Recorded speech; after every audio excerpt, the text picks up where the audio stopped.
کیا ہم نے کبھی سوچا کہ اس وقت ارض فلسطین میں کفر و اسلام کی جو جنگ برپا ہے اس کا تعلق صرف مشرق وسطیٰ یا عرب دنیا ہی سے نہیں ہے، بلکہ یہ جنگ براہ راست دنیا بھر کے مسلمانوں اور خاص طور پر پاکستان کا مسئلہ بھی ہے۔ اس بات کو سمجھنے کے لیے ہمیں ان احادیث کا مطالعہ کرنا ہوگا جن میں قیامت سے پہلے اہل یہود کے ساتھ ہونے والی بڑی جنگ میں مسلمانوں کی ایک طاقتور فوج کا ذکر اس طرح ملتا ہے۔ حدیث میں ہے کہ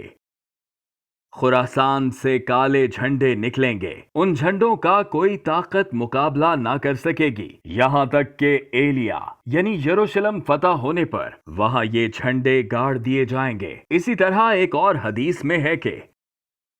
مشرق کی جانب سے فوجیں نکلیں گی جو مہدی کی حکومت کے لیے راستہ ہموار کریں گی۔ تاریخ کے مطالعے سے معلوم ہوتا ہے کہ نبی کریم صلی اللہ علیہ وآلہ وسلم کے دور میں مشرق میں واقع اس وسیع و عریض علاقے کو خراسان کہا جاتا تھا، جس میں آج پاکستان، افغانستان، ایران کے کچھ علاقے اور وسط ایشیائی ریاستیں شامل ہیں۔ یہی وہ علاقہ ہے جہاں سے کالے جھنڈوں والی عظیم الشان فوج امام مہدی علیہ السلام کی حکومت کے لیے راستہ ہموار کرنے اور اہل فلسطین کی مدد کو نکلے گی۔ اب سوال یہ ہے کہ خراسان سے نکلنے والی وہ کون سی طاقتور فوج ہے جسے کوئی شکست نہ دے سکے گا؟ کون نہیں جانتا کہ جغرافیائی طور پر خراسان کے وسیع علاقے میں آنے والے تمام ممالک میں سب سے طاقتور فوج ایٹمی طاقت کے حامل پاکستان ہی کے پاس ہے۔ صرف اتنا ہی نہیں بلکہ اسرائیل کے مختلف وزرائے اعظم نے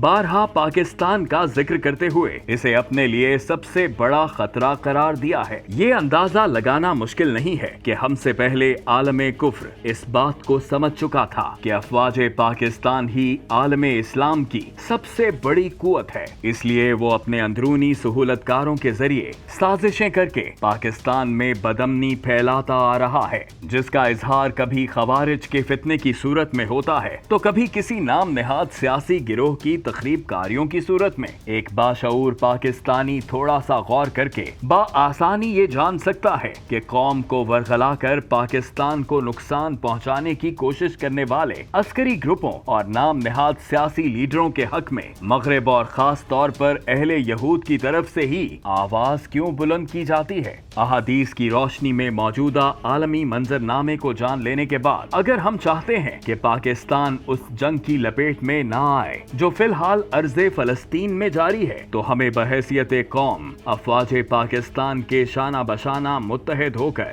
صہیونی ایجنڈے کی تکمیل میں مصروف اور پاکستان کو نقصان پہنچانے کے ناپاک عزائم رکھنے والے تمام اندرونی و بیرونی عناصر کا خاتمہ کرنا ہوگا۔